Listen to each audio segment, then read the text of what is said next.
আল্লাহুম্মা আমিন। রব্বানা যালামনা আনফুসানা ওয়া ইল্লাম তাগফির লানা ওয়া তারহামনা লানাকুনান্না মিনাল খাসিরিন।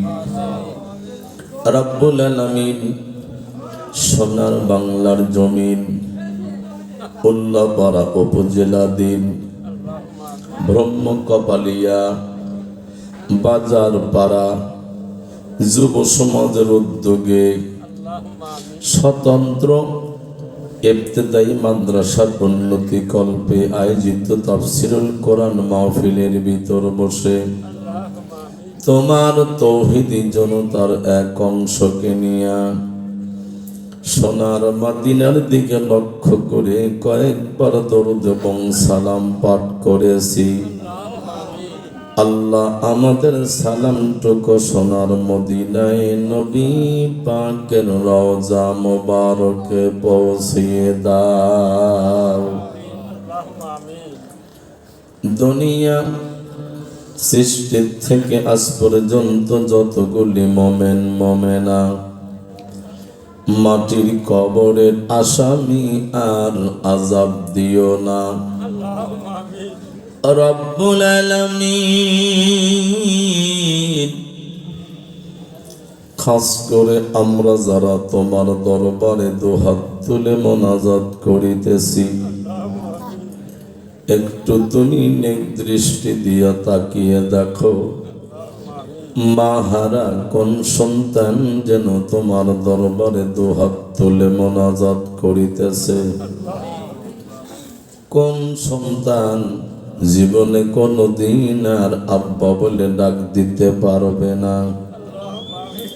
আজকে যখন ইবতেদায়ী মাদ্রাসার উন্নতি কল্পে যুব সমাজ কর্তৃক আয়োজিত কোরআনের মাহফিলের আয়োজন করা হয়েছে, মনে হচ্ছে জনম দুঃখনী মা এসে বেটার ডান পাশে দাঁড়িয়ে আছে, আব্বা জান যেন বেটার বাম পাশে দাঁড়িয়ে এতিমের মতো, মিসকিনের মতো, কাঙ্গালের মতো, ভিখারিনীর মতো বারবার ডেকে ডেকে বলিতেছে, আব্বুরে একটা রাতের জন্য ঘুমটাকে হারাম করে দাও, আরামের বিছানা ছেড়ে দাও, দোকানপাটের বেচাকেনা একটু বন্ধ রেখে দাও, যাও রাসূলের মাদ্রাসার উন্নতি কল্পে কোরআনের মাহফিলে বসে পকেটের কিছু টাকা, জমিনের কিছু ফসল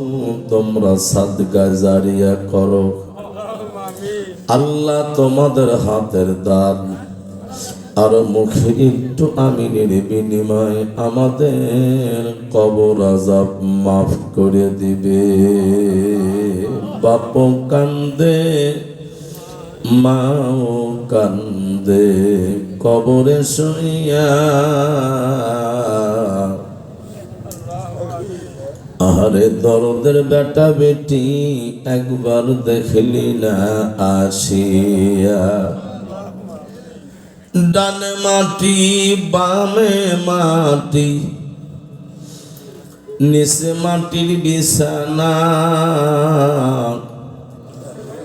অন্ধকার কবরখানি সব বিশ্বরই কারখানা। আল্লাহ নবী সাহাবী ওসমান বিন নুরাইন রাদিয়াল্লাহু তাআলা আনহু যখন কবরে পাশ দিয়ে যাইতেন, কাঁদিতে কাঁদিতে চোখের পানি ফেলে বুকটা ভাসিয়ে দিতেন। নবীর সাহাবীরা ডাকতে বলে, ভাই ওসমান, আমার রাসূল যখন আখিরাতের আলোচনা করে আপনি এভাবে ক্রন্দন করেন না, আমার নবী জাহান্নামের আলোচনা করলে আপনি ভাব ক্রন্দন করেন না, অথচ কবরস্থানের পাশে আসিলে আপনি এমনি কেঁদে কেঁদে চোখের পানি ফেলে বুকটা ভাসিয়ে দেন, কারণটা কি? আল্লাহ নবী সাহাবী ওসমান বিন নুরাইন ডাকতে বলে, নবী সাহাবীরা রে, আখিরাতের ময়দানে মানুষ পাওয়া যাবে। আল্লাহ যদি জাহান্নামে দেয় সেখানে মানুষ পাওয়া যাবে, জান্নাতে দিলে সেখানে মানুষ পাওয়া যাবে। ও নবীর সাহাবীরা, কবর এমন একটা জায়গা যেখানে সাথী নাই, বাতি নাই,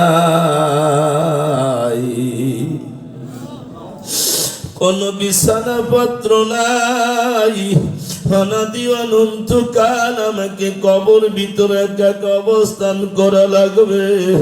আমার নবী বলে কবরটা জাহান্নামের গর্ত নতুবা জান্নাতের টুকরো। আমি ওসমানের জন্য যদি কবরটা জাহান্নামের গর্ত হইয়া যায়, ওই কবরের সাব্যস্যতে পরিপূর্ণ থাকবে।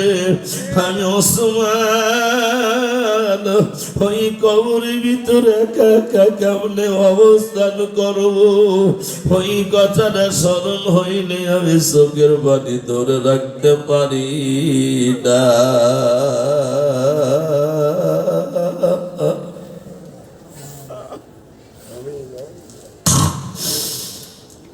ও মাবুদ, দুনিয়াতে মানুষ যদি বিপদে পড়ে চিৎকার দেয়, চতুর্দিক দিয়ে মানুষ তাকে সাহায্য করার জন্য আগায়া যায়। ওরে আমার আল্লাহ, আমাদের জনম দুঃখনি আব্বা আম্মা ওই কবর সাগরের মধ্যে পড়ে কতই না হাবু ডাবু খাচ্ছে, চিৎকার করে আমাদের নাম ধরে ডাকিতেছে। হাজারো প্রচেষ্টা করে কোনোদিন তাদের কবর থেকে উদ্ধার করা সম্ভব নয়।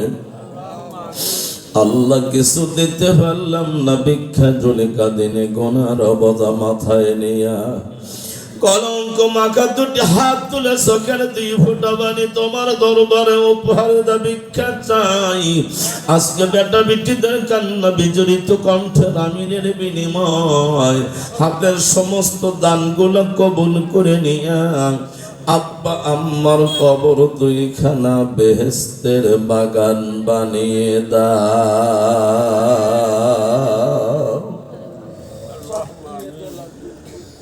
আল্লাহ, যে সকল সোনার তরুণীরা রাসূলের মাদ্রাসার উন্নতি কল্পে জালসার আয়োজন করছে, আমার এই তরুণদের যুবকদের বংশ থেকে যারা অন্ধকার কবরে ঘুমায় গেছে, তামাম কবরগুলা বেহেশতের বাগান বানিয়ে দাও। আলামা যুবকদের তুমি কোরআনের শ্রেষ্ঠ খাদেম হিসেবে কবুল করো। আজকে তরুণদের তুমি কোরআনের সিপাহ সালার হিসেবে কবুল আর মঞ্জুর করে নাও। আজকের কোরআনের মাহফিলে যারা আসবে বলা হয়তো একটু চিন্তা ভাবনা করছে, রাস্তার মধ্যে যারা আছে প্রত্যেকের জীবনের সব গুনাহগুলো মাফ করে দাও।